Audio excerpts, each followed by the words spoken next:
የሴቶች ብሔራዊ ቡድን ተጫዋቾች የተመሳሳይ ጾታ ግንኙነት የፈጸሙበት የቪዲዮና የፎቶ ማስረጃ እጅ ላይ ገባ።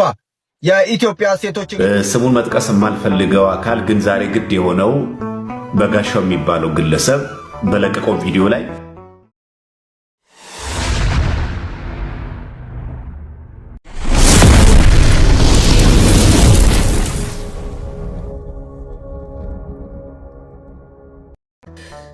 ስሙን መጥቀስ የማልፈልገው አካል ግን ዛሬ ግድ የሆነው በጋሻው የሚባለው ግለሰብ በለቀቀው ቪዲዮ ላይ የሐሰት ውሸቱን ትርክቱን መግለጽ ቪዲዮ ስላየሁት እሱ የለቀቀው ማለት ነው።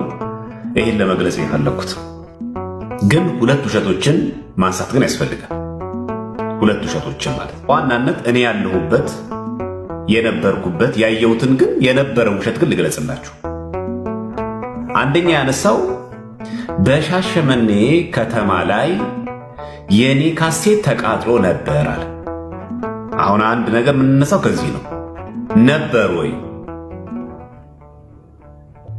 የተሐድሶ ምንፍቅና በሻሸመኔ ከሀ እስከ ፐ እኔ ነበርኩ ሰመራው የነበርኩት እኔ ከሀ እስከ ፐ። ይሄ መልእክት የሚደርስ ከሆነ እውነትም አንተ በቪዲዮ ያሳየኸው ያ ያንተ ካሴት ሻሸመኔ እንደተቃጠለ የሚያሳይ ከሆነ ይኸው በጋሻው ግልጽ የሆነ ዲቤት ጥሪ ያደርግልሃል። ውሸት የሆነ ነገር አቀናብረህ ያልተቃጠለ ሻሸመኔ ከተማ ላይ ያልተቃጠለን ካሴት እንደተቃጠለ አስመስል አሳየ። እስቲ ቪዲዮን አተልቀውና የሻሸመኔ ቅዱስ ሚካኤል ቤተክርስቲያን ላይ ሲቃጠል የሚያሳይ ቪዲዮ አሳይ። ውሸት ለምን ይደረጋል? ከሀ እስከ ፐ እኔ አለው። የጸረ ተሐድሶ ዘመቻ ከመጀመሪያው እስከሚያልቅ ድረስ እኔ በሕይወት እያለሁ ሙሉ አውደ ምሕረቱን ሙሉ መርሃ ግብሩን የቅዳሴውን የሰዓታቱን የሰርኩ መርሃ ግብር ሙሉ ነው ያለው። 4 ዓመታት ነው የፈጀው። 4 ዓመታት ሙሉ ነው ያለው በአካል በስልክ አይደለም፣ በአካል የበጋሻውን ካሴት አምጥታችሁ ሰብስበን ያቃጠልንበት አንድ ነገር የለም። አንድ የለም። ቢሆንስ ምን ችግር አለ? ሌላ ጉዳይ ነው እሱ። ለምን ይዋሻል? እኔ እኮ ከዚህ በፊት ይህን ስትናገረው አንተን ማስተዋወቅ ተገቢ ስላልሆነ ማስታወቂያ መስራት ስለማያስፈልግ ነው የተውነው እንጂ እንደው አታፍርም? አሁን በሰራው ቪዲዮ ላይ ቁራጭ እንደዚህ ቪዲዮ ቆርጠህ ሲቃጠል የሚያሳይ ምን እንደሚቃጠል እንኳን ያሳይ።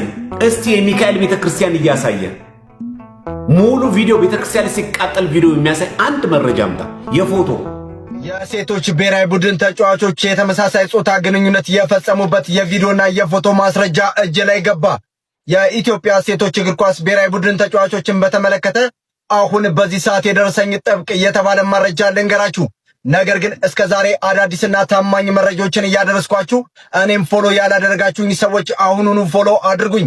ሰሞኑን በሀገር አቀፍ ደረጃ በተለያዩ ማህበራዊ ሚዲያዎች መነጋገሪያ የሆነው የተመሳሳይ ጾታ ግንኙነትን በተመለከተ በዚህ ድርጊት ውስጥ እስካሁን ያሉበትና የተሳተፉበት ሴቶች የቪዲዮና የቮይስ ማስረጃ እንዲሁም የፎቶ ደርሶኛል። ታዲያ ከዚህ ጋር በተያያዘ ደግሞ እዚህ ጉዳይ ውስጥ የሌሉበትና የተመሳሳይ ጾታ ሃይማኖታችን አይፈቅድም አንቀበልም ያሉ ተጫዋቾች ደግሞ እንደተገለሉና ከስራቸውም እንደተባረሩ መረጃ ደርሶኛል። የዚህ ትውልድ ገዳይ አባል አንሆንም ማለት ስራን ያሳጣል። በዚህ ድርጊት ሐሳብ አስተያየታችሁን በኮሜንት አጋሩን። የፎቶና የቪዲዮ ማስረጃውን በቀጣይ ቪዲዮ ይለቀቃል። ወቅታዊ ዓለም አቀፋዊና ታማኝ መረጃዎችን ለማግኘት ፎሎ በማድረግ ቤተሰብ ይሁኑ።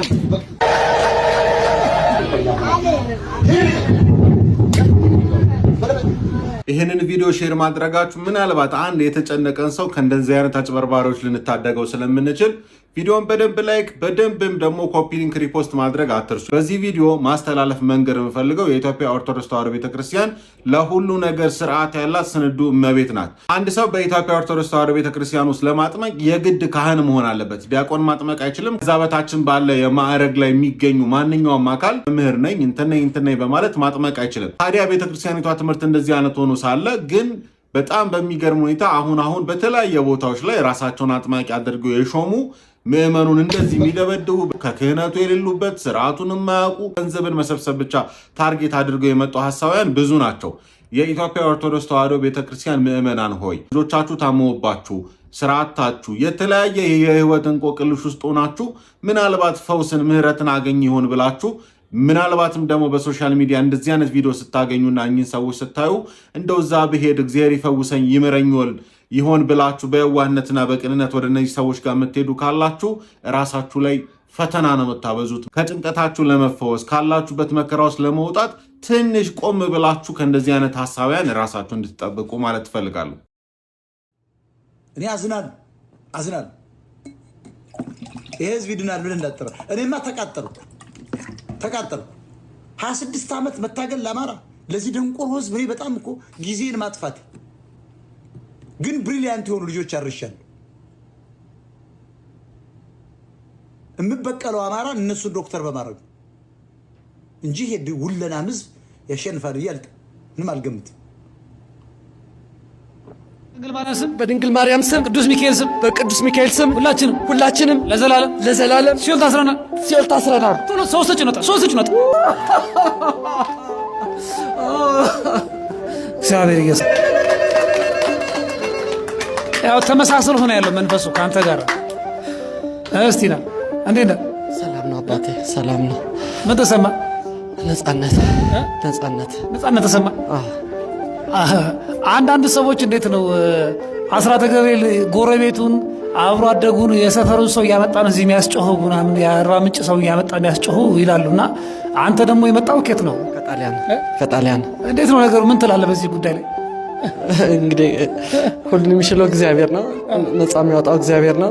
መድኃኒት አይፈነቅለውም። ፈዋሹ እግዚአብሔር ብቻ ነው። ያው እንግዲህ አሁን ይሄ አይነ ጥላም አለ መተትም ነበር። አሁን ተሸኝቶልሃል። በርታ ደግሞ በርታ አንተ ጋር። አሜን አባቴ። ሲሰቀል ማን የተገኘ ጴንጤን ጠይቁ።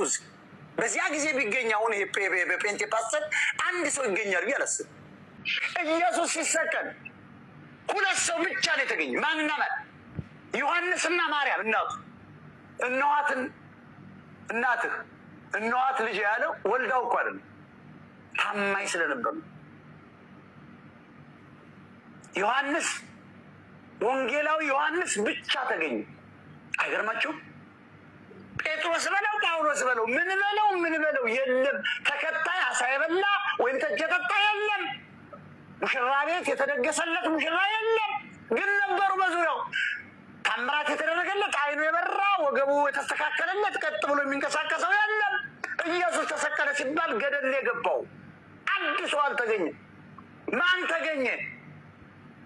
ማርያም የተባለች ንግስት ልዕልት የተመረጠች ዮሴፍ እጮኛ ይጠብቃት የነበሩ። ዮሴፍ እጮኛ ሲባል ጴንጤ ሚስቱ ይመስለዋል። አሁን ኢየሱስ እንደ ገርል ፍሬንድ እና ምናምን እንደ ቦይ ፍሬንድ የሚያዩ ደግሞ ሰዎች ሴቶችና ወንዶች አሉ። ይህ ኢየሱስ ምናምን አምላክን እንደ ሰው የጴንጤዎች መቶ ይህ ኢየሱስ ምናምን ኢየሱስ ጽሞልኛል። ኢየሱስ አልበላም በልቶልኛል ብላሽ ለምን አታቆሚው? ጴንጤ አንቺ ሌባ፣ አንተ ሌባ ወራዳ።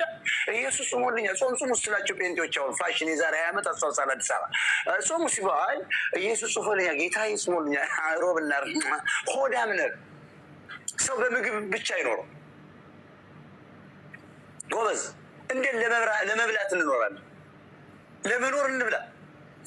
ስለዚህ እስኪ ኢየሱስ ሲሰቀል ማን ነው የቀረ? አንብቡት መጽሐፍ ቅዱስ ማን እንደቀረ አይታችኋል? ከዚያ ሁሉ ተከታይ 5 ዓሣ እየመገበ 12 መሶብ አትርፏል። ታምራት እየሰራ ተነሳ አልጋህን ይዘህ ተንቀሳቀስ እያለ በካልቾ እያለ ምኑን እያለ እንኳን እሱ ተከታዮች እነ ጴጥሮስ እነ ምናምን እኮ የምትላቸው ቀሚሳቸውን መንካት ብቻ አይደለም ጥላቸው ሲያርፍለት ጳውሎስ ይፈውሳል። አይኑ ሞግ ይላል። ሰው የኢየሱስ ተከታይ በመሆኑ ታምራትን እያደረገ ነው ሄደው። ግን ሲሰቀል ማን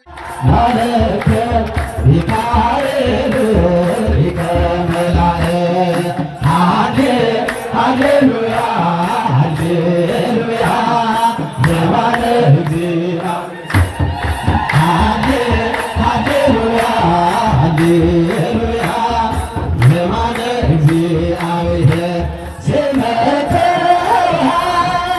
ላልከ ሚካኤል ሊቀ መላእክት ስመከ ላልከ ሚካኤል ሊቀ መላእክት ሃሌሉያ ሃሌሉያ የማነ እግዚአብሔር ሃሌሉያ ሃሌሉያ የማነ እግዚአብሔር ስመከ ላልከ ሚካኤል ሊቀ መላእክት ስመከ ላልከ ሚካኤል ሊቀ መላእክት ሃሌሉያ ሃሌሉያ የማነ እግዚአብሔር ሃሌሉያ ሃሌሉያ የማነ እግዚአብሔር ስመከ ላልከ ሚካኤል ሊቀ መላእክት ስመከ ላልከ ሚካኤል ሊቀ መላእክት ሃሌሉያ ሃሌሉያ